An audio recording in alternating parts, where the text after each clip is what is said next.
he's a world-renowned speaker on Asperger's, and we're really happy that he was able to come and attend and speak, and so we can forward to what he had to say.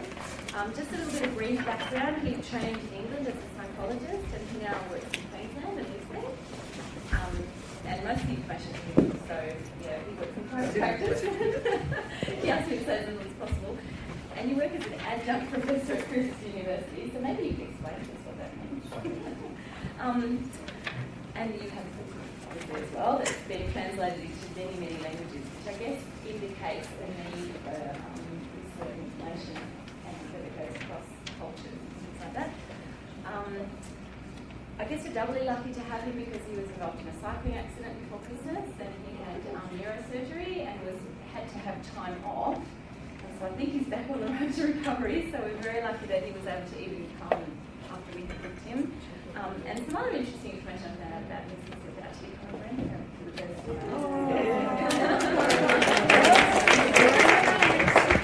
Yes, so welcome to our conference. Okay, thank you. And that, I think that would be that there. Yeah. Hopefully that will work. Okay, you can hear me okay? No? Okay, because I don't want to keep holding it like that because that becomes absurd. Is there any way of increasing the sensitivity? It keeps... I'm 61!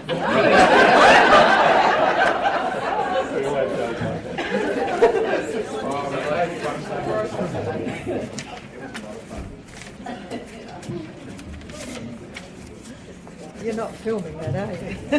Of course. Oh, absolutely. 1971, as a psychology student, 19 years old, which, as you now know, I'm 61, I wanted to impress my then girlfriend's mother, who worked at a special school, and she said, Tony, you'd be very good as a volunteer at that special school. So I thought, oh, okay, I'll go. And it was at that special school I met two autistic children, Russell and Sarah, 5 and 7 years old. Classically autistic, in the sense of no speech, no interest in socializing, sifting sand and playing with water most of the day. Now at that stage, that was our view of autism, the silent, aloof autistic child. In fact, very easy to diagnose, often, unfortunately for such kids, not diagnosed till they were 5 or 6 years old then, not now. The youngest child I've diagnosed is 3 weeks, but that's another story. You've got to know what to look for. You can't know for sure at that stage, but you just see all the signs and then see how the development is going to occur. Now, I then decided these two children were, shall we say, impressing my heart and my mind. My heart in the sense of compassion for their confusion in daily life and isolation, and intellectually because they contradicted all the established theories of child development. I'd been studying psychology since I was 14 years old. I had a 3-year-old sister, so I knew a little bit of what kids should be like.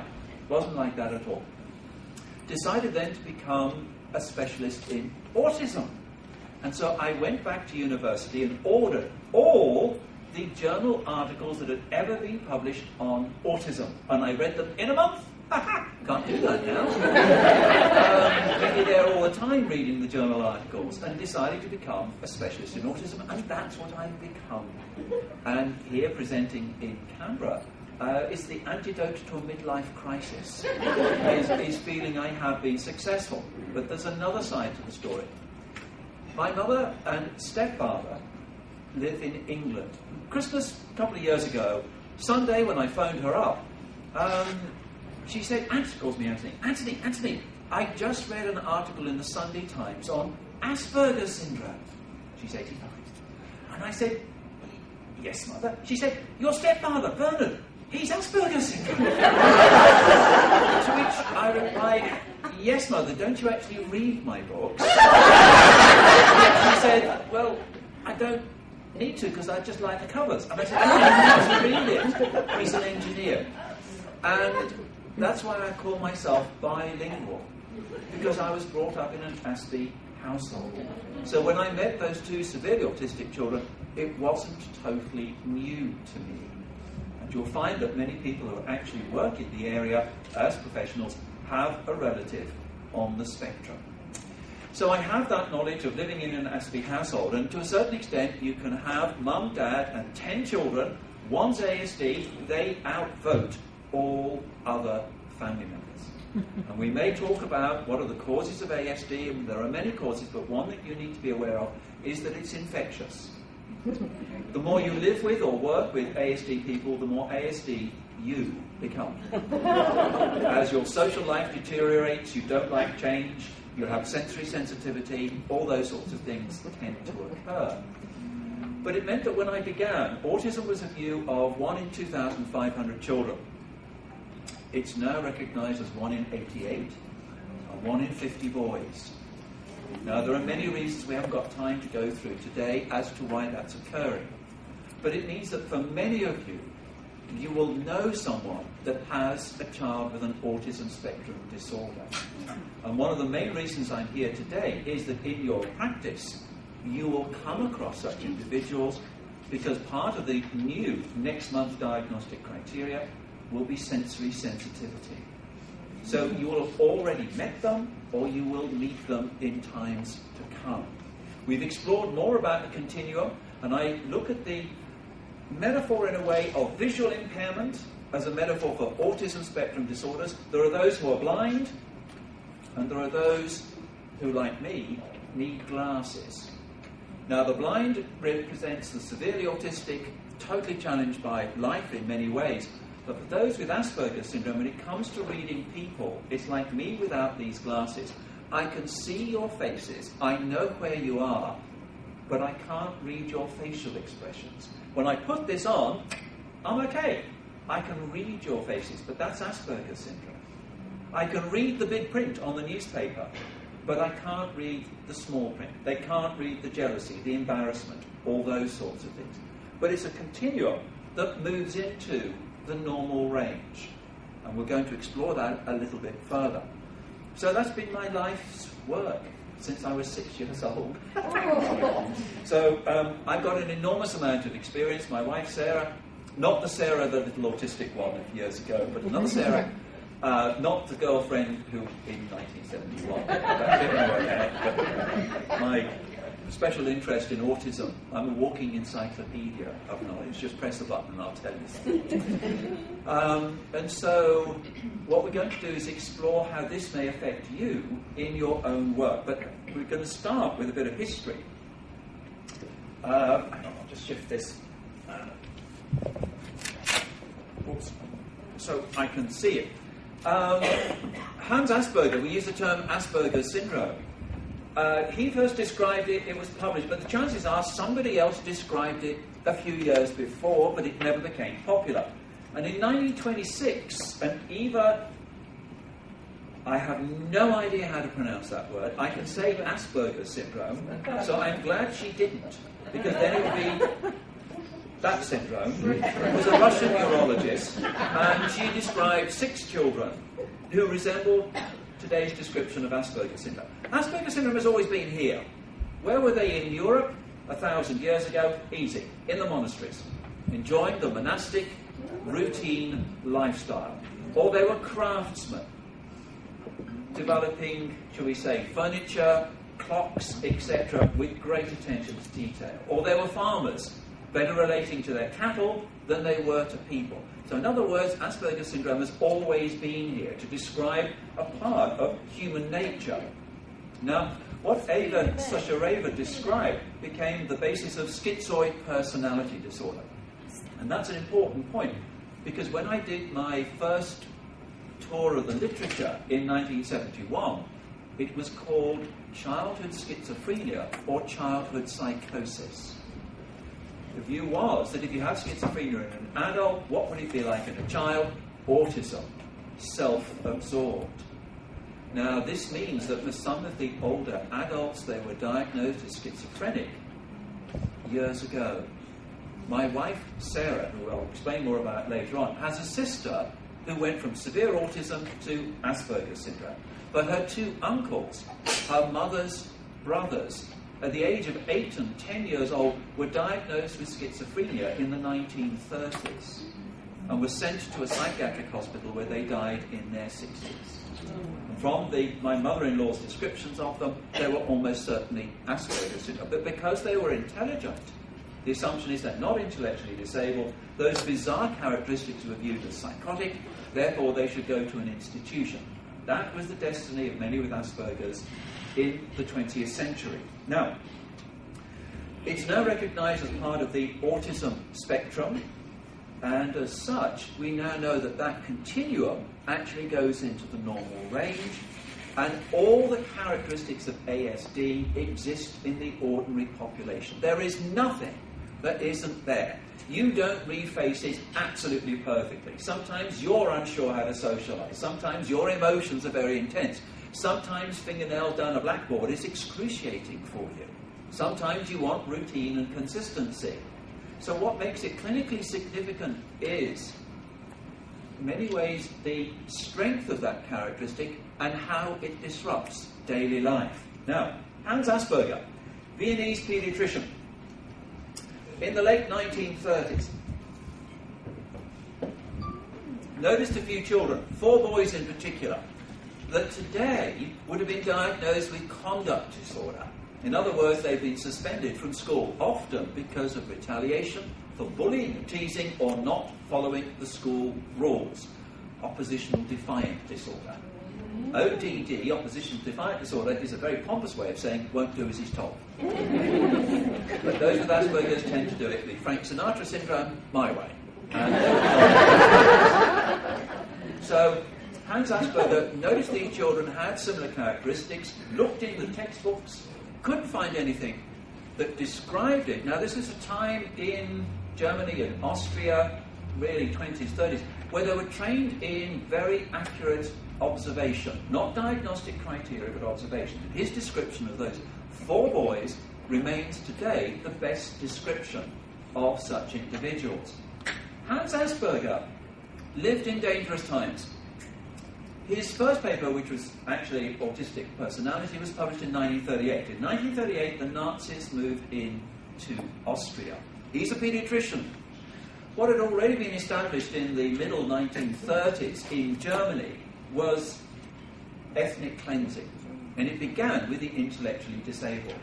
Ambulance would arrive at the hospital, they would be injected and buried in that hospital, and that was it. But once you set up the legal apparatus for euthanasia, etc., you then put into that legislation whoever you don't like. But it was the intellectually disabled that started that. Now, he knew in describing this condition, if he described it as a disaster, a tragedy, then the Gestapo would come round and the children would be taken away and would never be seen again. So, I had heard that he had said that these guys would be very good at code breaking so that the military wouldn't try and get rid of them. And I met his daughter, Maria, and I'll be seeing her again in a few weeks' time in Zurich. And I said, did your father actually say that the children he described would be good at code breaking? She said, yeah, he did. And I said, what your father didn't know was that in England in the 1940s, in a place called Bletchley Park, a group of Aspirs did more to end the Second World War than any other group. They ended the Second World War by about 2 years by cracking the Enigma code. Alan Turing, Wittgenstein, a whole stack of Aspirs were there cracking the Enigma code. The Gestapo came for Hans Asperger several times, but his hospital superintendent, lovely name, Dr. Hamburger, yes, that was his name, said, no, we need him, he's a good doctor. But he was very brave, because in 1938 he published a paper critical of Nazi doctrine, of basically getting rid of all of those with an intellectual disability. He said, no, you can't do that. Anyway, he survived the war, but he was working in the Vienna Children's Clinic in the 1930s. That's his group of, it's the old white coat time. No, it's not working. Okay. And he wrote in 1944 his thesis on 4 children. There he is on the left. And he called it, in a way, autistic personality, which I think was a good description. Interestingly, Leo Kanner at Johns Hopkins University was describing the severe end of the continuum at the same time, mid-1940s.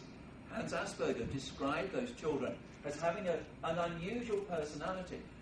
But one of the things he first described was impairments in verbal and non-verbal communication, in conversation skills. Now, these kids can talk. Yes, they can talk. Getting them to shut up can be a different matter. Or what they're talking about.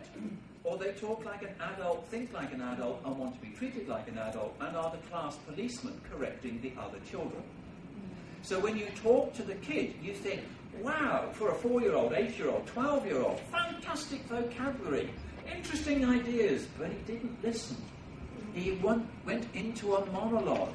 He uses phrases that were more associated with an adult than a child. So you just feel, linguistically, the semantics, although there's problems of literary interpretation, but the grammar, the syntax and so on is very good, but the language profile is pragmatics, impaired conversation skills, prosody, an unusual melody, pitch, rate, intonation and rhythm, and very pedantic. Gives you too much information and must correct errors. And if you make a mistake, they are the first person to point out your mistake, and you should be grateful to them for your mistake being pointed out, whether you're the school principal or the Prime Minister of Australia. Your mistake will be corrected. It is not to annoy you, it's to correct an error. And in a mental sense, they are very good at spotting mistakes. Now that leads psychologically to a sense of pessimism because you over-focus on what could go wrong. Now, impairments in the communication and control of emotions. This is now what we pick up in the very young kids. They have a tendency to catastrophize, very intense despair. But what the mother picks up is affection and distraction. Does not console and help that child to the degree I would like it to do. I have to wait until the despair is over. Quite often they are referred for inexplicable crying. I think it's because of sensory sensitivity. Mm-hmm. Because there's the sound of a vacuum cleaner next door. There's a bright light. There is something in the aroma of Mum. She's just had a coffee. And that makes that child very distressed by the sensory world. But the problem with such kids is they tend not to point to their distress. When you're working with such individuals, you've almost got to be a detective.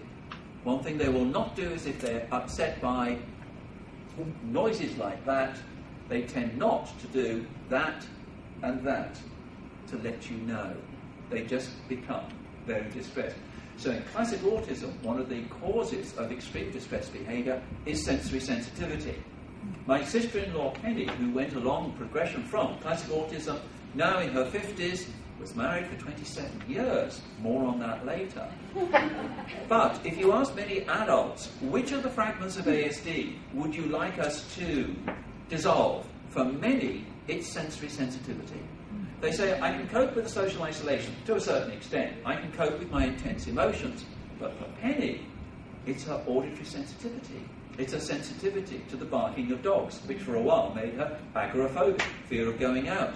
Fear of going to places that are restaurants that might have a party with balloons that could go pop. So she's sensitive to all sorts of auditory experiences, and that has had more of a devastating effect on her life, in part, than the social side. So impairments in the communication and control of emotions means a tendency to catastrophize. Very intense emotions, as we'll go through later on. One thing that those with ASD, autism spectrum disorders, are very good at is worrying. They seem to be nature's worriers. We'll go through a little bit later on why the neurology is confirming that this is a major problem with an area of the brain called the limbic system and the amygdala. And the amygdala is hooked into the sensory system. Neurologically, we know that the amygdala is structurally abnormal in ASD. What we don't know is if that is because of the extreme sensory sensitivity. It is enlarged because of overuse. But there's a tendency to explode in anger that can be devastating for others. And when we work with the guys clinically, we work with anxiety, anger, and sadness. But in ASD, there's a fourth emotion we work with: affection. and this is what's very harrowing for parents, is their child does not seem to respond to be consoled by affection to the degree they like. Because in ASD, it's not a hug, it's a squeeze. Why are you squeezing me? And how will squeezing me solve the problem? And when they're young, they learn don't cry, because if you cry, people squeeze you.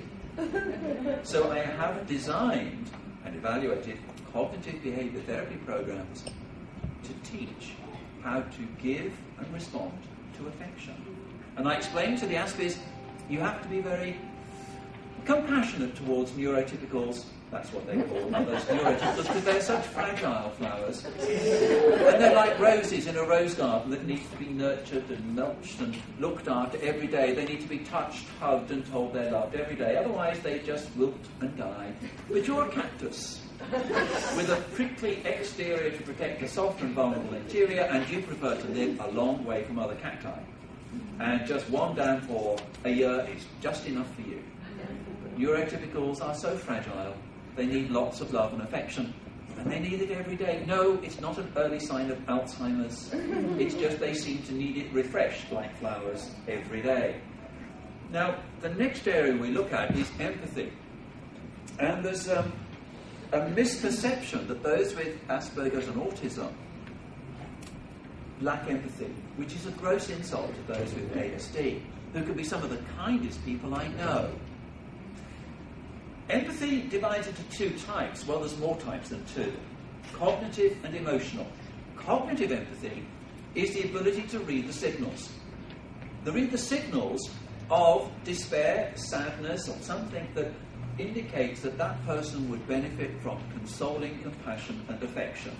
It's to read the facial expression, body language, and context. And for humans, many of those signs are very subtle. For those with ASD, they don't see the signals. So they don't respond with affection. So the neurotypical says, you don't care, you don't love me, and they do. But they can't see the signals. It's the cognitive side of empathy, but not the ability to feel distress at other people's distress. But it's not reading the signals. For you, as I watch you, what I would like to be doing, and I'm trapped here, but I don't like being trapped here. I like to move around. Because for me, your faces are traffic lights. If you smile and nod, green light, I keep talking. If you're bewildered, confused, and the light, slow down and explain. If you burst into tears or angry, red light, I'd stop. But these kids are like French drivers. They don't see the signal. They don't see the no tailgating signals and invade your personal body space. They don't see the speed limit and talk too fast, etc. Or the woman at work signals and keep interrupting you. So they don't read the signals. And if they don't get a formal diagnosis, they get a moral diagnosis of bad parenting, etc. But when it comes to empathy, it's the ability to read subtle signals and know how to respond appropriately.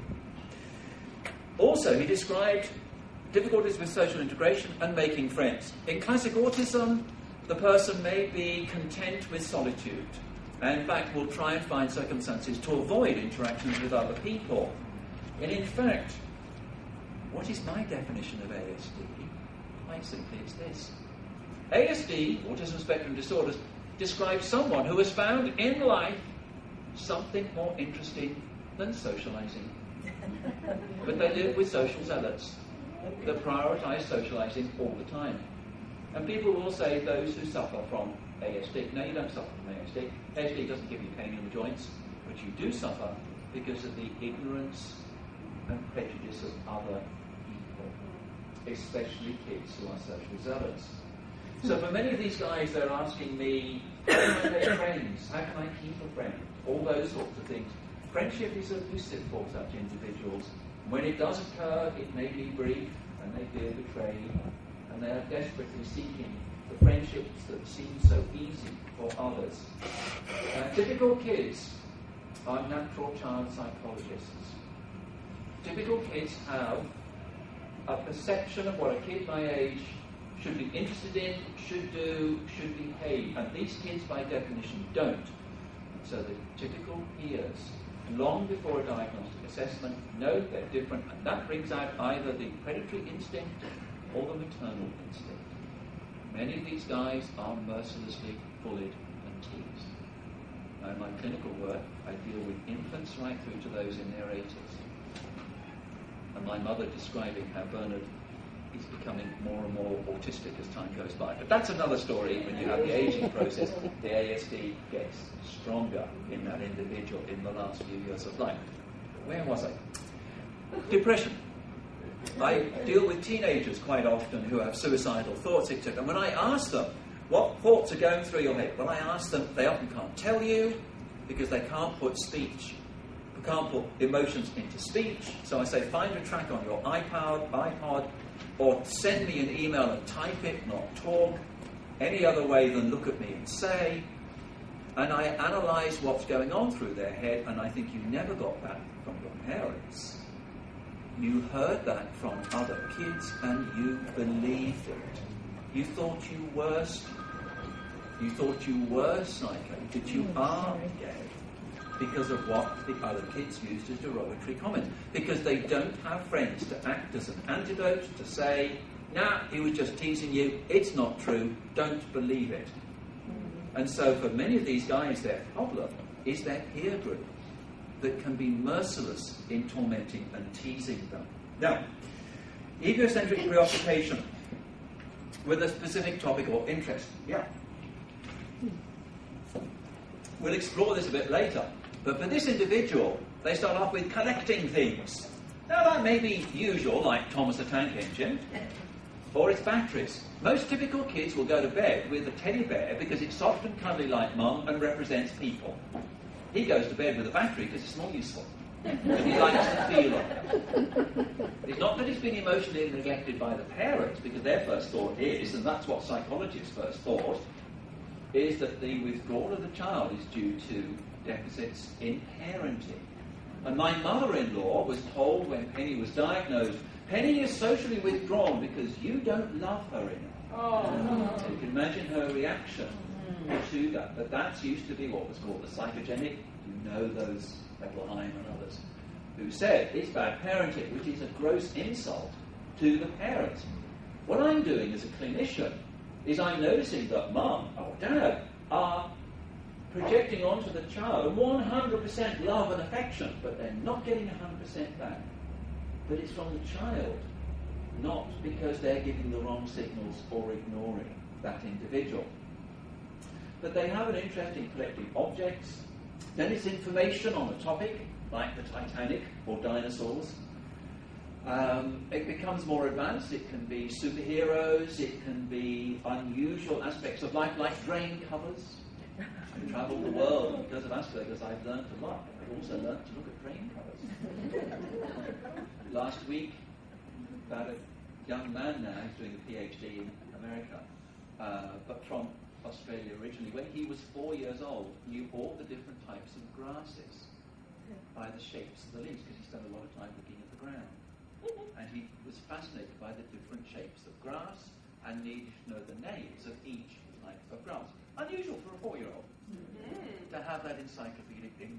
Unusual for any adult to know that. And then it can be a person. It's called a crush or stalking. And so that individual finds somebody who is totally, and it's usually a simple act of kindness, is misinterpreted as more than was intended. And we also find more help needed for self-care skills, tying your shoelaces, organising your homework, just daily living skills. Mum has to do much more support than you would think in the right type of clothing for the climate, the right type of speech, etc. Needs to provide more supervision than you'd expect, considering their intellectual ability. Motor clumsiness is also apparent. Motor clumsiness exists on the whole spectrum, from some who can't get their brain into gear with their mouth to talk, with a severe and particular form of apraxia, right the way through to those who have problems with handwriting skills and difficulties with ball catching skills and coordination. But hypersensitivity to some sensory experiences. As we explore this, It's more than hypersensitivity, that is acutely aware. It's hypo, don't notice it's there, especially to pain and temperature. Avoiding stimuli or seeking stimuli. So when we've got an autism spectrum disorder, one of the components which will now be in the new diagnostic criteria will be sensory sensitivity, which gives a credibility to this area. At last! Yes. Duh. You know, you're trying to think, I think some... Oh dear, this is being recorded. I think some of those diagnostic criteria actually haven't met any ASPE kids. Their students have.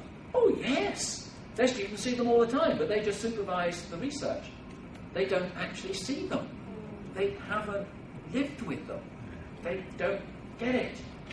They're there as specimens. Not, sorry. That's my bias there. Well, I wasn't invited to the DSM party, so it wasn't. Tendency for some children to develop conduct problems. That is, they may be concerned to their parents because of their explosive rages, their intense despair, panic attacks, all those sorts of things will happen. Much more common in boys than girls. However, we're recognising in Asperger's the ratio of boys to girls is probably about 2 to 1. But the girls are smarter, more intelligent and constructive in how they camouflage their social confusion. Because if you've got a social interaction going on here, and you've got an ASD kid here, they've got a choice of 3 options. In classic autism, socialising, don't like it, not interested in it, no point, I'm going to play with the Lego, if you come near me, I'll thump you, then you'll go away, because I want to be on my own, because if I share, I lose control. So I want to do it my way. Or, the issue in ASD is the 2 extremes. Either withdrawal, introverted and shy, or intense, butt in and dominate. So they stand too close, dominate the conversation, control what's going on, and they're like a Hollywood director. You do this, you do that, etc. And all the other kids are going, where did he come from? He's a bossy boots. Or you're a girl. And girls go, I don't know what to do, but I'm going to watch. Oh, Rebecca, what does she wear? Right, I'm going to wear that. I'll make sure Mum and Dad get you that outfit. How does she play? I'll get those toys. How does she talk? I'll talk like her. And learns to observe, absorb, and imitate. To fake it till you make it. You're a goody two-shoes, you don't want to be noticed at school, and the wheels fall off in adolescence when it becomes too much stress. But for that girl, she's learned to become the person necessary for the situation. She's a chameleon that adopts her character to what's required. She has no idea who the real person is, but she wears a mask and will not allow others to see behind the mask. Now, you notice that family members may have some of the personality characteristics. Oh yes, what we now know from research and clinical experience is that dad of this kid is more than chance likely to be an engineer, accountant, or information technology.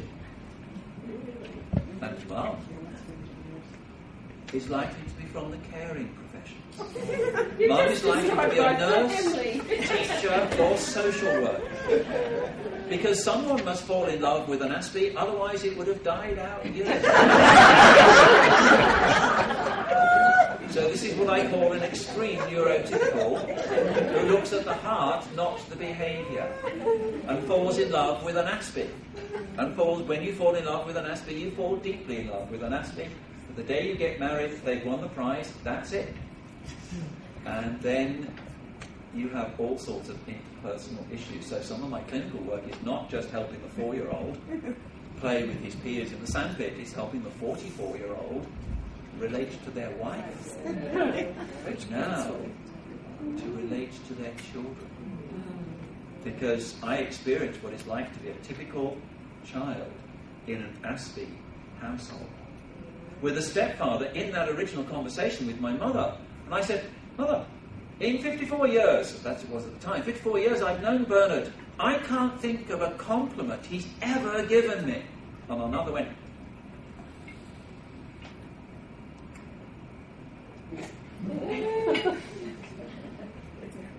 no, he never has. And she was scanning 56 years, 54 years at that stage. Well, why give you a compliment for something you know that's good? Why should I need to say that? But lots of criticism. And I always thought as a kid it was because he's a good engineer. He's good at spotting mistakes, so things will work. But he can't understand the working of people, that they need compliments and support. So family members may have some of the personality characteristics, but this is going to mean that if you've got an extreme neurotypical, great socialite, great need for socialising, empathic, in tune with the social world mum, and an Aspie partner, the children are going to go 50-50. So some of the kids are going to be extreme neurotypicals, and that makes the Aspie very jealous that my younger brother or sister has got lots of friends. They're always communicating.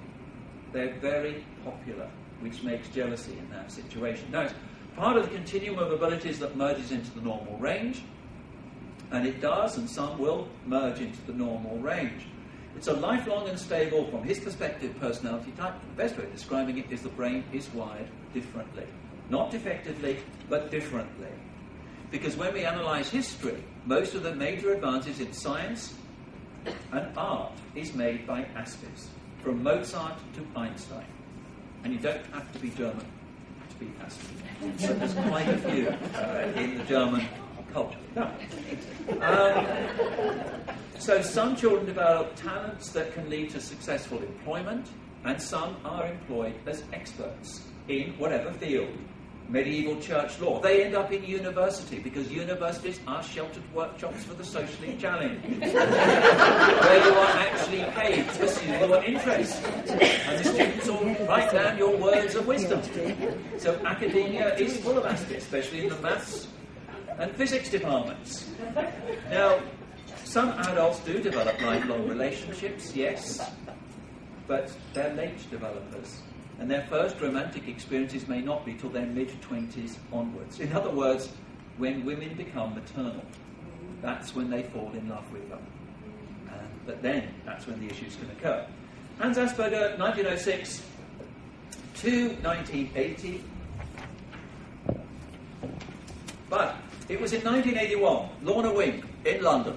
Where else but London? You see, the British have understood Asperger's more than any other nation, because it explains many British characteristics. It explains train spotters who are there on the platform with a camera, not a ticket. It explains the British aristocracy. And I won't mention the Duke of Edinburgh because I'd like to get a knighthood. But it explains Oxford and Cambridge University. You see, in any other country, if you collect and display toilet brushes through the ages, you're referred for psychoanalysis. In Britain, the BBC make a documentary about you, and you appear on the Antiques Roadshow, which I call Spot the Aspie. So it was Lorna Wing who first used the eponymous term Asperger's syndrome. She originally used it to describe kids who were classically autistic when they were young, but started talking, showed intellectual ability in the normal range, and went to an ordinary school. So they were no longer the Leo Kanner, silent, aloof, classic autistic child. She said they'd moved along the continuum. The best person to describe that was Hans Asperger. So she used, because she was of European origin, the term Asperger's syndrome. And it is one of the autism spectrum disorders. Now, a quick graph to explain the different types of autism. You've got, this won't show on this, but on the vertical, you've got abilities: cognitive, social, linguistic, then time along there. The green line is typical development, the red line is classic autism. In classic autism, there are three pathways. Odd, from birth. Mum senses it, reflux problems, sleep problems, maybe epilepsy. Developmental delay is quickly picked up. Mum senses there's something that's different. Medically, that's confirmed. Second pathway, autism emerges slowly. In other words, at 6 months, they're developing normally, but it's starting to slow down and plateau. By 12 months, they're a little bit behind, but still within the normal range, and parents who love their children think that they will catch up. But by 18 months to 2 years, the gap has become greater, that is now of clinical significance and with a pattern of ASD. Autism emerges slowly. Third group, autism emerges dramatically from about 15 months to 2 years over a period of days or weeks. That's where measles, mumps, rubella originally came in, linked with that time, but it was coincidental because we used to get such individuals before measles, mumps, rubella was combined, etc. We always used to know from parents, and we would talk to them, and they would say, but he used to talk, he used to have a vocabulary, he used to socialise, he was interested when Dad came home, but he lost it. And we've now got, of course, the home videos. And when you play Spot the ASD Kid on his first birthday, sometimes you can't see it, or it's very subtle. But then, over a period of days, weeks, or a couple of months, they lose it. Autism emerges dramatically. Then, you've got that pathway. Asperger's syndrome may not be picked up until boys with Asperger's primary school or elementary school, girls with Asperger's high school, when they get a secondary anorexia nervosa, borderline personality disorder, depressive problems, etc. Sometimes the boys are picked up with narcissistic personality disorder. That's another story.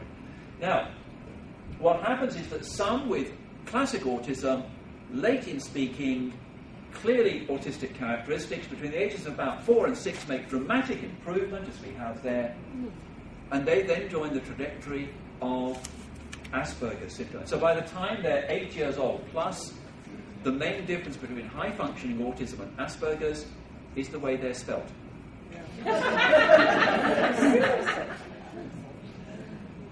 But they have the same problems, they just had a different beginning. 88, the first international conference on Asperger's, where else but London. And diagnostic criteria first developed by Christopher Gilberg in Sweden and Peter Zakmari in Canada. 1993, World Health Organization published ICD-10, which included Asperger's syndrome. 94, American Psychiatric Association included Asperger's disorder. So technically it's been in the main textbook since 94, which means that many adults have never been diagnosed. And so what I see now are the adults who never had the diagnostic opportunities of the kids of today.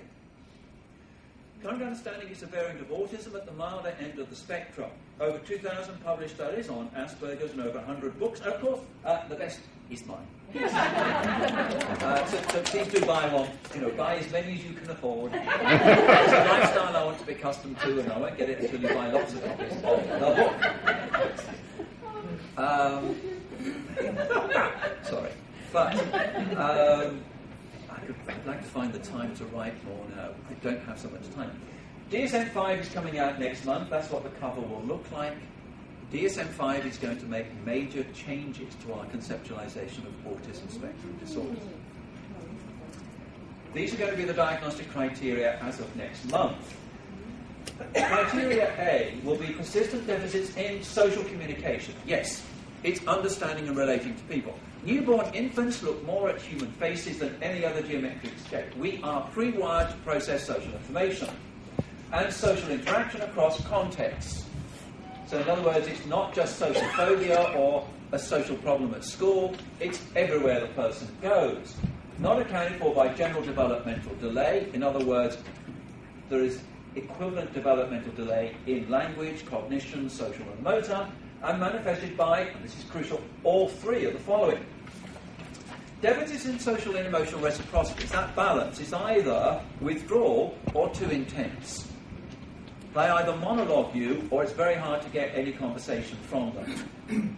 4-year-old that I saw for a diagnostic assessment, collected him from the waiting room, went into my room, which was probably about 20 paces down the passageway, and I said to his mum, "How can I help you today?" And she said, "I'd like to know if Liam has Asperger's." I said, "Oh yes, no doubt." And she said, "How did you know?" Well, between picking him up and walking into the room, he gave me a lecture on petrol pumps. Now, most 4-year-old boys do not give you a lecture on petrol pumps, gas pumps, and I just thought, yep, he's there. So sometimes you have to go through the diagnostic criteria, but he's there. But there are those who are difficult and a real challenge. But some are very obvious. As soon as you meet that person, they break the conventions. Not deliberately, not badly brought up, they're not reading the signals. They stand too close and so on. Deficits in non-verbal communication, behaviours used in social interaction. That's reading body language in particular. Be careful with eye contact, because it's not an absence of eye contact. Yes, it can be, but sometimes it's looking at the face and not reading the signals. That's their difficulty. They may not know where to look in the face and look at your mouth to process your speech, but not your eyes to process your feelings, and they miss that. So it's that ability to process non-verbal communication. Deficits in developing and maintaining relationships, basically friendships, appropriate to developmental level. Criteria B is now condensed it from 3 to 2 dimensions. I think ASD is the dimensions are social, emotional, cognitive, sensory, linguistic, and motor. There are 6 dimensions from my point of view, but they've decided to condense it to 2. And I think because of that, they miss a lot of the details that are important. Restricted, repetitive patterns of behaviour. I'm now going to be provocative and say that I think a lot of the special interests and repetitive routines of behaviour are behavioural coping mechanisms for high levels of anxiety. In other words, the special interest is a thought blocker to stop the anxious thoughts. The routines and rituals are soothing and to calm you and relax you. I think it's a secondary consequence to anxiety, but it's viewed as one of the diagnostic criteria. Stereotyped and repetitive speech, motor movements, or use of objects. DSM, you're a speech pathologist. DSM does not include speech pathologists. Not very well. Not very well, hardly at all. Hardly at all. Yes. It's more the behavioural concerns that demonstrate Yeah. lack of communication, not Yeah. working. I think psychologists have never forgiven Chomsky for destroying Skinner's view of language. Yes, that's a historical thing. But anyway, excessive adherence to routines, varieties not spice of life, ritualized patterns of verbal or non-verbal behaviour, or excessive resistance to change. Very much that resistance to change. They hit the panic button, they can't cope with surprises. Highly restricted, fixated interests that are abnormal in intensity. Yeah, lots of kids like Thomas the Tank Engine, but he takes it to an extreme degree. Lots of girls like horses, but she just moved her mattress into the stable. Or the focus that it's something that the person finds totally fascinating, that are most unusual for a person of that age. Now, this is a crucial one, but was eventually added, I think because they suddenly realised we've got to do this, not because they wanted to, but they did. Hyper and hyperreactivity to sensory input or unusual interest. It's not interest, it's also aversion to sensory aspects of their environment. Now, at last, this has legitimacy and hopefully will lead to research and therapy. Criteria C is symptoms must be present in early childhood but may not become fully manifest until social demands exceed limited capacities. So in other words, they can hold it together at primary or elementary school, but at high school it falls apart when life becomes much more complex, or as adults. And symptoms together limit and impair everyday functioning. That's crucial, because sometimes I see in an adult the profile but not the impairment, because they've got a partner who guides them. They've got a very good line manager. They've got a job that matches their talents. And in society's terms, they don't need psychological or psychiatric help. DSM is about money. Money in the terms of eligibility to government and insurance company funding for treatment. So it's got to be at a sufficient level to warrant that funding. And that's what really it's all about. At what level is the bar to actually gain access to Medicare funding, etc. And that's what the clinician's got to recognise. So sometimes I see those individuals that they've got the profile, but for various circumstantial reasons, and if those circumstances change, the clinical picture will change. Everyday functioning in society's terms is okay. So, that gives you a brief description of the characteristics. This person looks like any other person. Well, not actually. If you are an expert in this, there are what we call dysmorphic features in ASD. In the shape of the mouth, gaps across there, gaps there. There are a number of things that we look for that physiologically can indicate dysmorphia. but there's a symmetry of features in general. So it's only by interacting with the individual, by listening to their speech, trying to engage in socialization, being aware of intense emotions and sensory sensitivity, that you may think this person is on the spectrum. But one of the areas we look at is a different learning style. And that becomes very apparent to parents and teachers. So we'll explore this for a little while.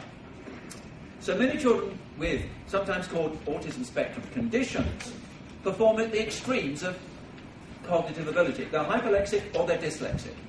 They teach themselves to read about their special interests. Or they have major difficulties with reading. And what I see is I pick up the teenagers now who have poor reading skills, and they feel stupid. They're despairing at high school because they're not succeeding socially, they're not succeeding academically because you've got to do a lot of reading, and they really are turned off school. So as soon as the kids have reading problems, they need to be assessed straight away. And it's not simply a question of just listening to him read will solve the problems. He needs an assessment of reading ability, which is you guys, maybe those who would look at such individuals. For me, it's the psychological consequences of a difficulty with reading on issues of self-esteem, and bullies saying you're stupid, and that's reinforced by not succeeding. Have a conspicuously uneven profile of academic achievement. They're either top of the class or bottom of the class. They're brilliant with languages or hopeless. They're top in mathematics or they're hopeless in mathematics. And that really confuses teachers, that on the one hand they will show excellence in his knowledge of the times tables, but in other areas he seems almost intellectually disabled. So a distinctive learning style, and that's why I say such kids when they're 6, 7 years old, need an IQ test not for their IQ number, but their learning profile to help teachers and parents know their strengths and weaknesses. The value of IQ assessments for that learning style. Now, they can split into two groups. These are the visualizers, the Lego, the engineers, the jigsaw puzzle guys. And that may be Dad's history. But they are very good at visual reasoning. For this group, learning is facilitated by observation and demonstration. In other words, if you excuse the expression, show them and shut up. Because if you start talking, you add confusion, not clarity. So you show them what to do, and then they've got it. But they're using their eyes to process and sort it out. And we have the phrase, a picture is worth 1,000 words. And for these guys in particular, it's true. But with Daniel, I was talking to his teacher at high school about his difficulty in listening. Oh, the trouble is these guys are taught by women. And women talk too much. Yes, you do. Yeah. And then what are the important bits? Can't you get to the point?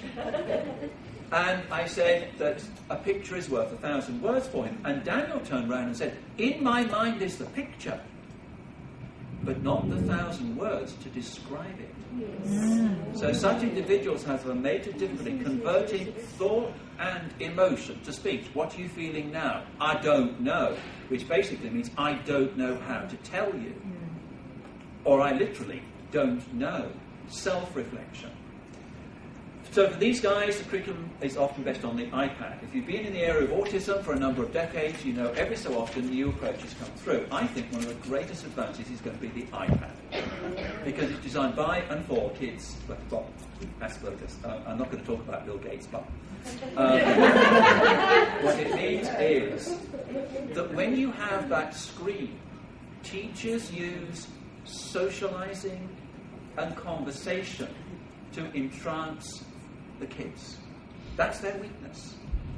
It was great for Aspies years ago. You sat in a separate desk, no group work, no teamwork. You just recited facts and information from your teacher or what was on the board. Now you work in groups. There's all the dangly bits to distract you. And so for many with Asperger's, it's a tougher life for them because of those components. But on the computer, nobody sees you making a mistake. You can quickly refresh that. You have nobody going, duh, and how many times I've got to tell you. It's responsive immediately. So I think much of their academic learning will come from the computer. This is why we know, for example, that the United States has fewer children with Asperger's than it should have, because you export them to Australia. Because many of our Aspergers speak with an American accent. Because they learnt language not from their parents or their peers, but television and SpongeBob, for example. So they watched the screen and they listened and they put it all together, but they spoke it as they heard it on television. So they speak with an American accent. And so for this group, sometimes if they can't get the academic concept across, curriculum on computer is their best way of learning. Then there are the verbalizers. These are the ones who are precocious in speech. They have remarkable verbal skills. This may be a girl of 10 years old who reads, understands and appreciates Shakespeare. And she has a remarkable ability linguistically. And when she learns a foreign language, she speaks it as she hears it, and she's bilingual.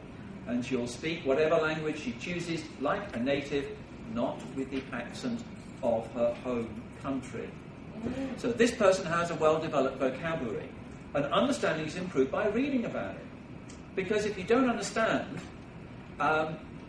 it's difficult for you to say, excuse me, miss, could you say it again slowly so I can understand it? But with a book, you can go back over that sentence or paragraph, read it slowly and absorb it. But for this group, reading becomes crucial. If they're not good at reading, they're going to miss out on the curriculum. There are going to be secondary side effects. So despite their intelligence, they're going to think they're stupid. So for this group, give them a good book in the corner and they'll learn it. Reading, at least 1 in 5 children with autism spectrum conditions have a significant problem with reading, at least 1 in 5.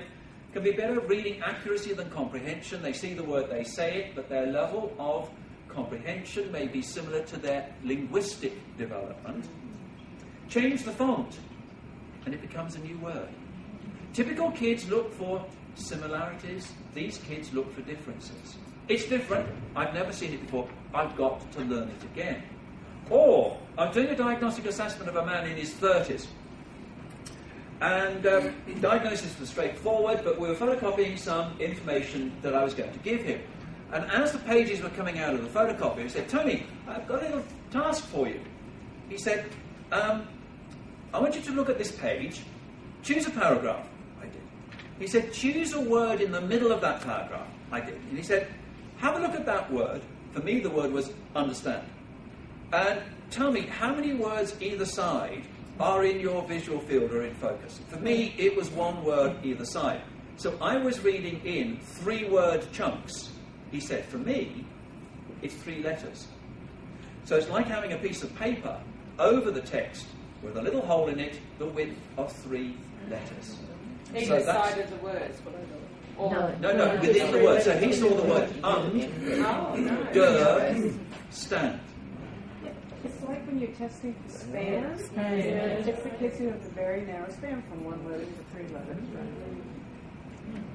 But often teachers and others wouldn't know that that's the problem. As an adult, he could explain it. Now, there's the effects on the high school years on academic ability and self-esteem. So there's a need for early assessment and intervention. Conventional remedial programs not being as successful as we would like. Hyperlexia to acquire knowledge on the special interest. Now in mathematics, it's either a talent or a difficulty. Numbers can be perceived as shapes, not quantity. And some will describe their mathematical knowledge is in terms of each number is a shape that merges. And sometimes if you want to understand the concept of square root, it's to see numbers as shapes. Make some mathematical concepts much easier. But when talented, high school, teacher comes into the class for maths and says, I've got a mathematics problem that I don't think anyone in this class can solve. And the kid with Asperger's goes, 42. Apologies to Douglas Adams and the computer that anyway, that's an in-joke for a wonderful Douglas Adams. So, 42. And as you say, yes, how did you do that? It's 42. You know what method did you use? It's 42. Did you guess? No, it's 42. Show me your workings. And they can't do it. Because some of the guys say, if I convert my thinking to words, it slows me down. I visualize it and I solve it. Now, there's also enjoyment of the rules and certainty associated with numbers. 8 plus 8 equals 16, not 20 if you're in a generous mood, or 12 if you're in a cranky mood. And mathematics ability can include areas of mathematical difficulty. Of all the kids I've known with mathematical talent, all of them, through at some stage in their high school years, have found an aspect of maths, often algebra, difficult to cope with. Because maths is so broad. And they become very disappointed when they realise I'm not the star of the class in this branch of mathematics. David LeBond has Asperger's. He's a talented young man with Asperger's. And he wrote a poem. I like numbers. They just add and subtract. They don't hurt your feelings or overreact. You can count on numbers to make things work out. There's no second guessing, no worry or doubt. Numbers are my respite, my port in the storm. When the world's cruel and cold, they are safe and warm. Now, they're not much to look at, though 8 is not bad. They don't make you love them or make you be sad. One thing about numbers that won't be denied, they play by the rules you cannot hide. If you make a mistake or forget where you're at, they just won't forgive you. We need people for that. But that also demonstrates the ability to convey inner thoughts and feelings by poetry, not speech.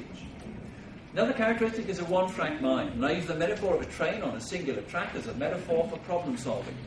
Arriving at your destination is the solution to the problem. Their thinking is a train on the singular track, sometimes the most efficient form of transport. And they're on that train track, but if there's a boulder on the track, there's not much the train can do, other than keep bashing the train against the boulder and, if you excuse the expression, going off the rails. Whereas typical children have a way of thinking that is flexible, like a four-wheel drive all-terrain vehicle. They go over the boulder, to the left of the boulder, to the right of the boulder. They've got a friend next to them in the passenger seat, giving them directions of where to go from their own experience. So typical kids are naturally flexible. They very quickly work out, it's not working, stay calm, try another way, ask for help, mail, last resort, read the instructions. So, it's a train track, a one-track mind, but they can be the last to know and seek help if they're on the wrong track. But if you excuse the pun, they lose their train of thought if interrupted, which is ironic because they interrupt others all the time. Why do they interrupt others? Because they can't wait, because if they wait, they forget it. So they continue using incorrect strategies and not learning from their mistakes because they don't know what else to do. And the school says, we keep punishing him, we give him all these detentions. They're not working because you haven't told him what he is, but you're supposed to know. We're going to put you in the thinking chair. You can think all you like about it. But unless he knows what to do, he's not going to change. Not listening to advice, very sensitive to advice, though they give advice to others all the time. Compulsion for completion. They can't switch tracks. In other words, if the maths teacher says, okay guys, we're going to stop now, we'll come back to this tomorrow. No, I've got to finish it. In a job, that's excellent. Because they'll be there at 10 o'clock at night, making sure it's complete, because they can't switch to the next activity until they've had closure. Anxiety increases rigidity, because when they're upset, not only are they rigid, they won't listen, calm down, then they'll listen and try another way. So we use relaxation programs. Mistakes. Pathological fear of making a mistake. Self-imposed, not necessarily encouraged by parents and others. And if you don't try, you don't make a mistake. They freeze if they won't get it perfect.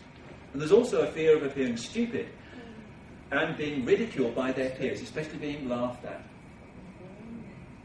They develop a condition called gelatophobia, which is not a fear of Italian ice cream. It's a fear of being laughed at.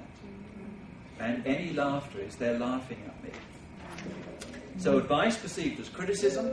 Failure leads to a need to be right. That's what the sciences are all about, and mathematics, correct answer. And criticise others to feel good about themselves.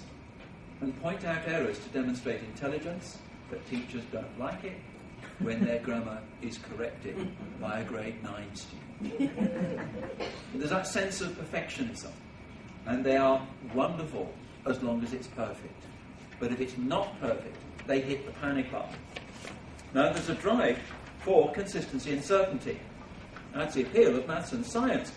But concern if there's more than one right answer.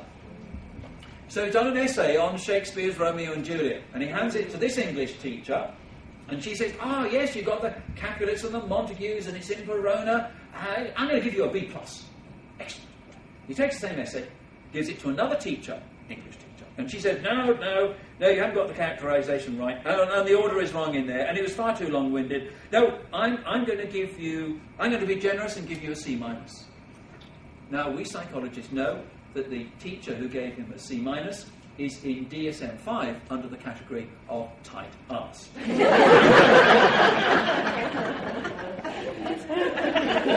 William Shakespeare himself, and you'd only get the begrudging bit. This is a teacher who made a poor career choice. So, yes. And uses sarcasm, which these guys don't understand. So, difficulty accepting value judgments. Psychologists have a terrible habit of putting together words that should not go together logically. And they think they're highly intelligent, especially if other people can't understand what they're talking about. And so there's the term weak central coherence. The word weak should not be associated with the word central, which should not be associated with the word coherence. There we are. What's it mean?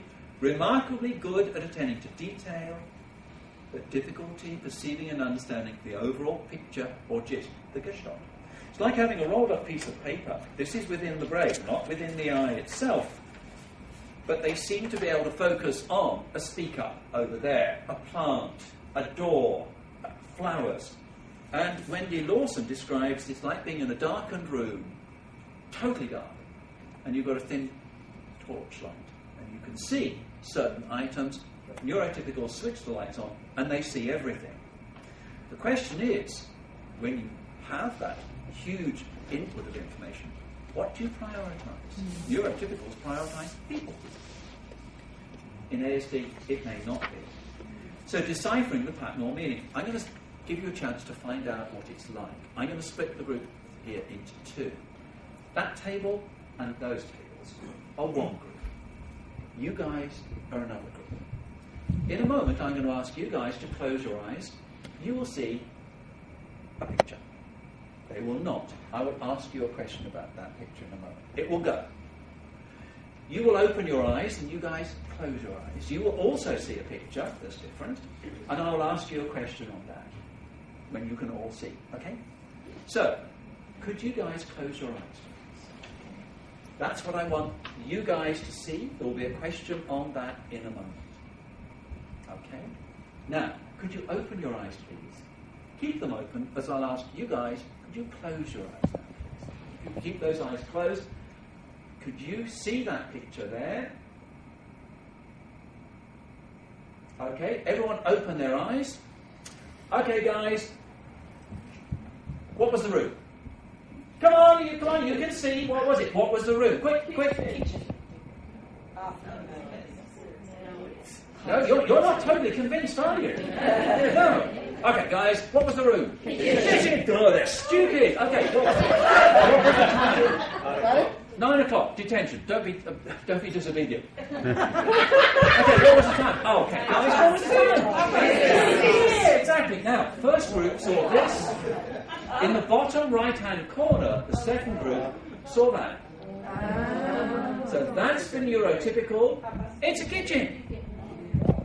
Whereas for the ASDs, they saw the clock and the time.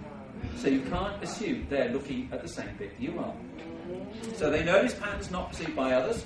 So if you're intelligent, you crack codes that nobody else can.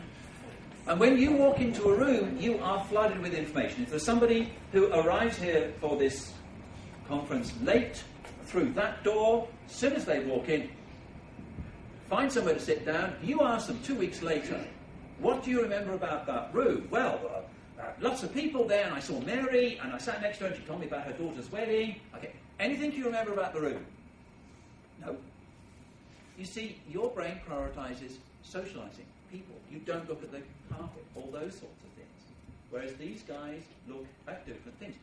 But when they are good at looking at detail, this can lead to attention in art. Now, this picture was taken in April 1974. In England, of course, in April. Actually, it's the month. On the left is a young Sarah Ainscough, 19 years old. Within a year, she'll be Mrs. Atwood. In the middle is a then Mr. Tony Atwood, with a moustache to make myself look more mature than my 21 years, and the original flares. And Sarah's sister Penny, 14 years old. Didn't talk till she was 3.5, nearly 4 years old. Classically autistic, now fluent, but bullied and teased mercilessly and suicidal because of that bullying and teasing. And it's Penny I want to describe here, because Penny has a talent in drawing in detail. That's one of her drawings. That's a picture that big. Look at the detail. It's a piece of white paper and the result of a black pen. And that's what she does. Well, actually, in my first book, the girl that's interested in Deltic trains is Penny. Her interest in trains lasted about 25 years and is now cross-channel ferries between England and Europe. So it's another form of transport, but it's the boats. That's where she gets her money from, and she does commissions for this. And that's the three of us just a few years ago. There's Penny, me, and my child bride. Now, the way I describe neural development in an infant is the metaphor of a clearing in a forest, which represents the brain. In that clearing are many saplings. Each sapling represents a structure or function within the brain. Now, for the typical infant, there is one sapling that very rapidly becomes a tree, a big tree, with a canopy of leaves that shades the rest of the clearing, but absorbs the sunlight and thereby absorbs a lot of energy, but by shading the other plants inhibits their development, has a deep root structure for the moisture and nutrients from the soil that it extracts, thereby inhibiting other plants' development, which allows that one part of the forest, that big tree, to flourish. Now, that's that big tree. In a typical kid, the social parts of the brain. In a typical kid, it's a dominant tree in the clearing. In Asperger's, it's a bush. In classic autism, it's a flower. But that means if that child is not prioritizing and processing social information, they're not inhibiting sensory information. You could have had the hearing capacity of a dog, the smell capacity of a dog, but you've sacrificed it for socializing. So in other words, other plants in that clearing in the forest will grow. That's why you get mechanical ability with machines, not people. Developments in science and mathematics and the logic of that, because people are emotional. It's the arts, drawing in photographic realism, and music of singing in perfect pitch, and becoming very upset when the teacher is off key. It's the escape into imagination. What's the imagination industry? Hollywood. And Hollywood has more Aspies than Microsoft. It goes from acting to cinematography to film directors to script writers. But that's another story. And animals, as in Temple Grandin. And you can relate to animals better than people. The trouble is they live with social zealots. And that's not easy. However, Asperger's is probably the next stage of human evolution. Because we're all becoming involved with technology now. We're not communicating with each other by speech, and we seem to be using all those processes, so watch out, neurotypicals, you're a dying breed.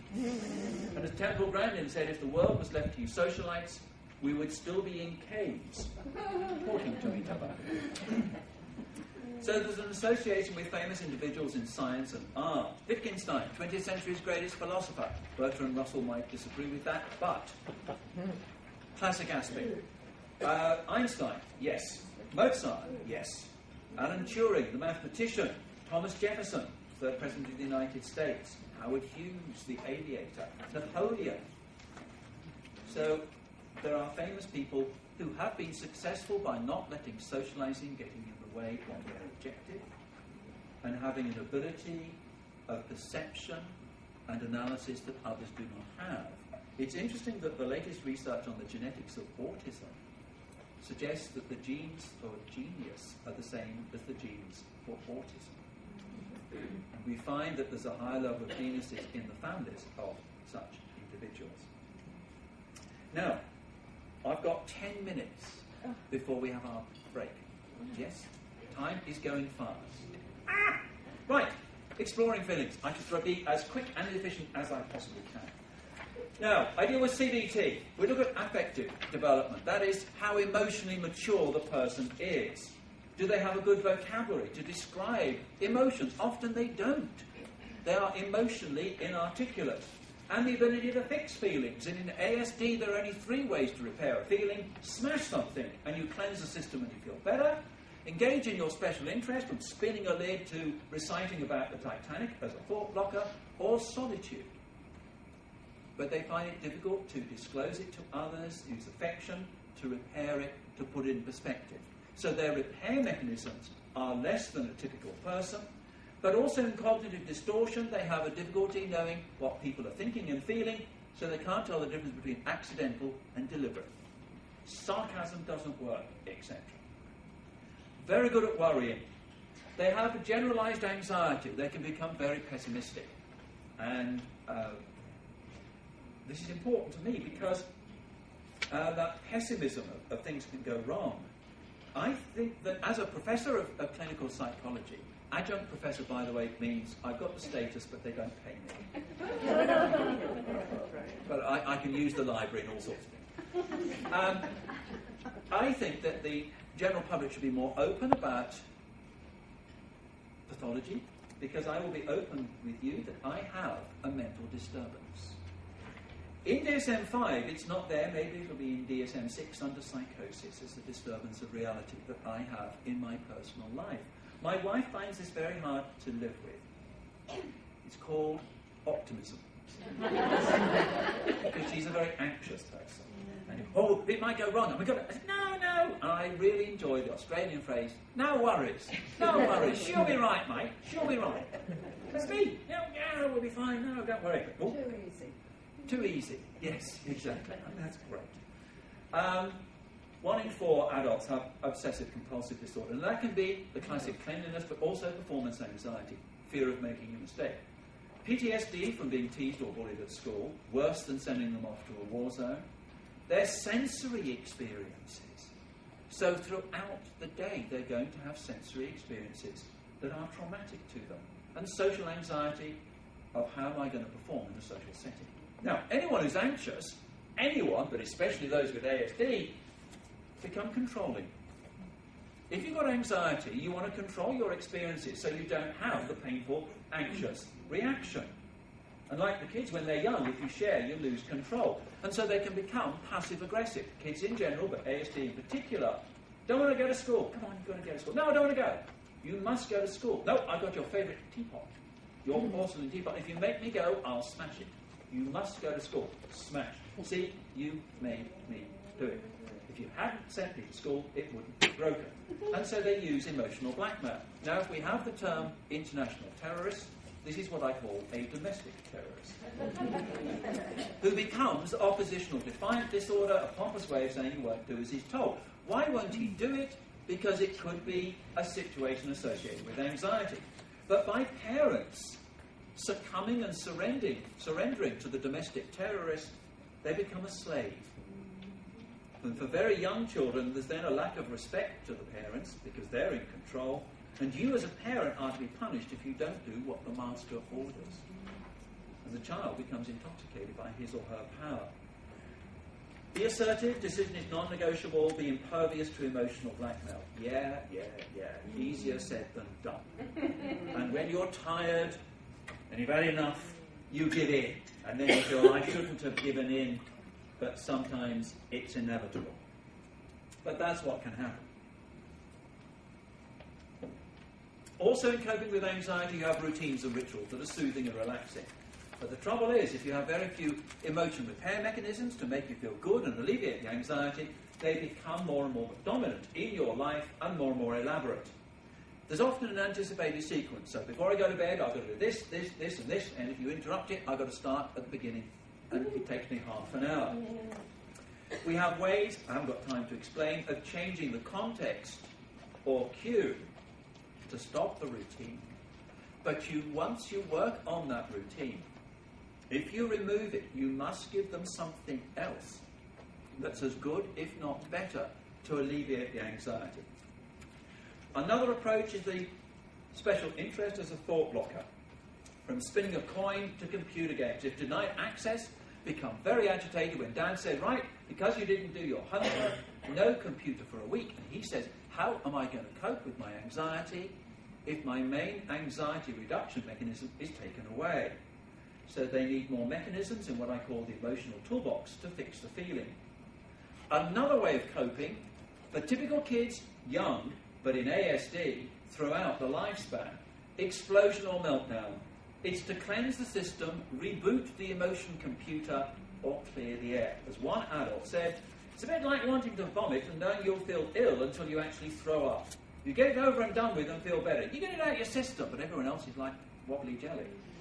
But I'm all right now. You should be happy I'm all right. Depression occurs in 1 in 3 teenagers and adults. Means 2 out of 3 don't. Low self-esteem due to being rejected and ridiculed by peers. You get a lot of, I'm Aspie and proud of it by adults. But it's rare for teenagers to be proud of ASD because they're oversensitive to other kids rejecting them and being different.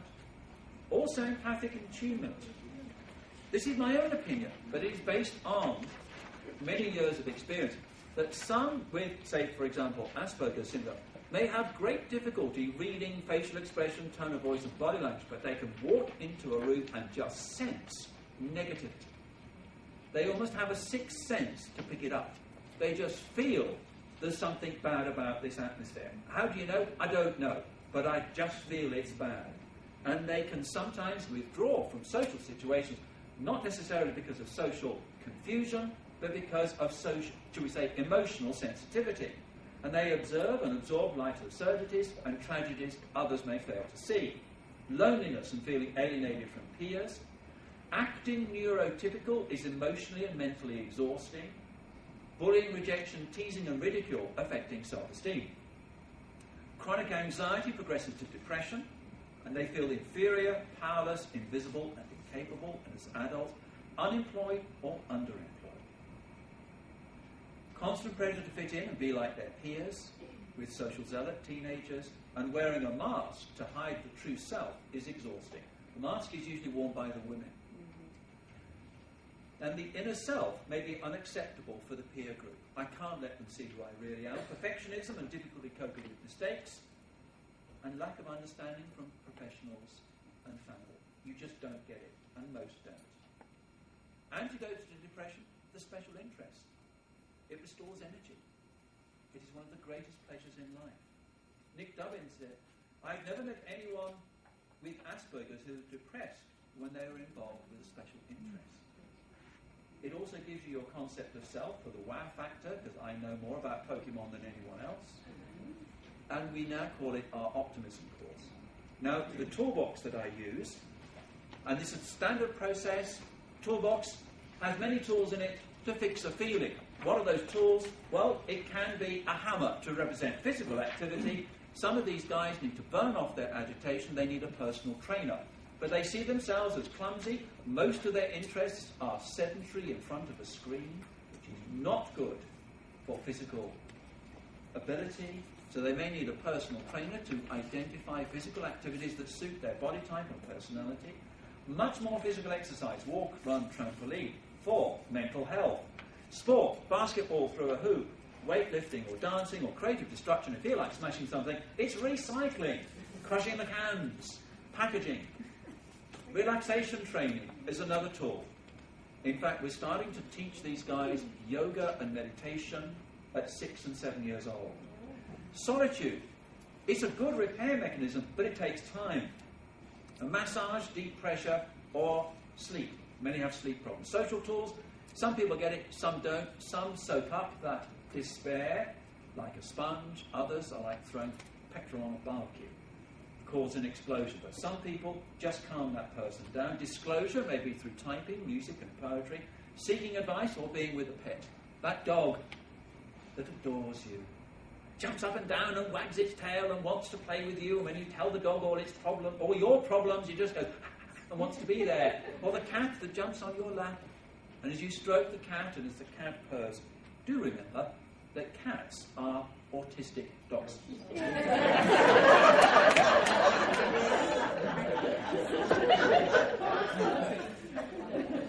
So, affection, would a hug help? If they say no, leave it be. So check approval. Can I give you a hug? You have hugs from 1 to 10. What number hug would help? A number 3 hug. I'll give you a number 3 hug. Because you want to give a 9 or 10 hug, but that's overwhelming. Thoughts and perspective, put it in perspective. How serious is this? Imagine rather than imagine hitting you. Don't do it. And being calm is being smart. Special interest is a means of relaxation and pleasure. Knowledge to overcome fear. Liliana had a fear of spiders. And when she saw a spider, she ran as a child, not to her mother for comfort, but to the bookshelves to read about spiders.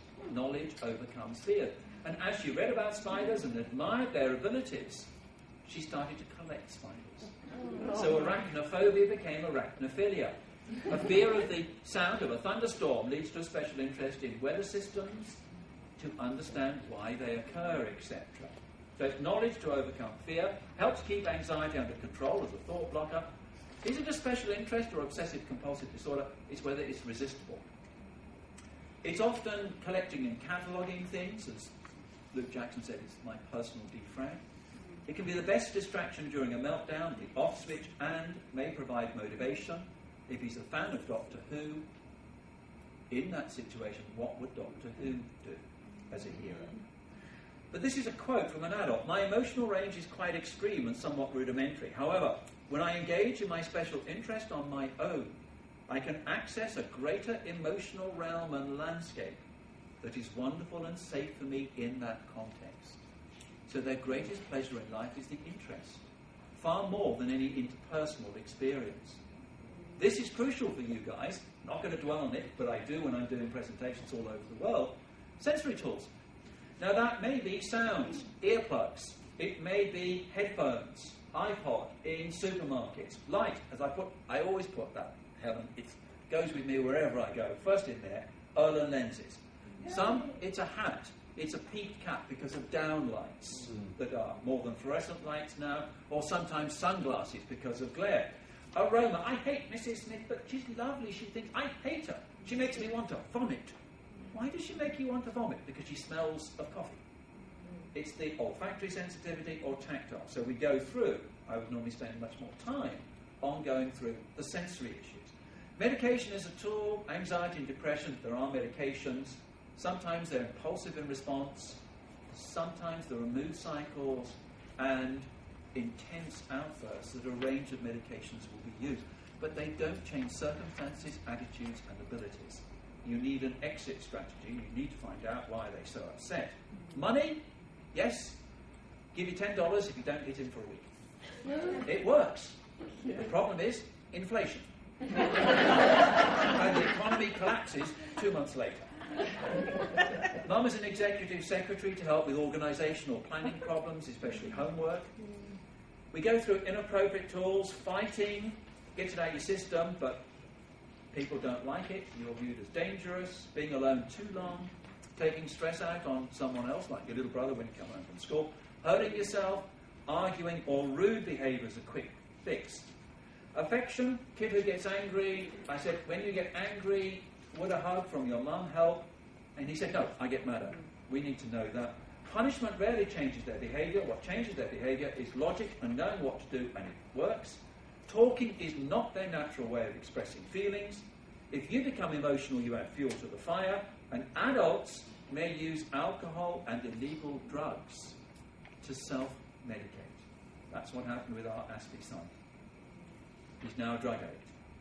He's on probation at the moment for armed robbery, and he's a morphine addict. Last week, he took 300 milligrams of morphine. The standard dose is 10 to 20. He's now gone into detox this week.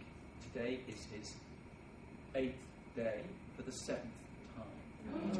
So we'll see how it goes.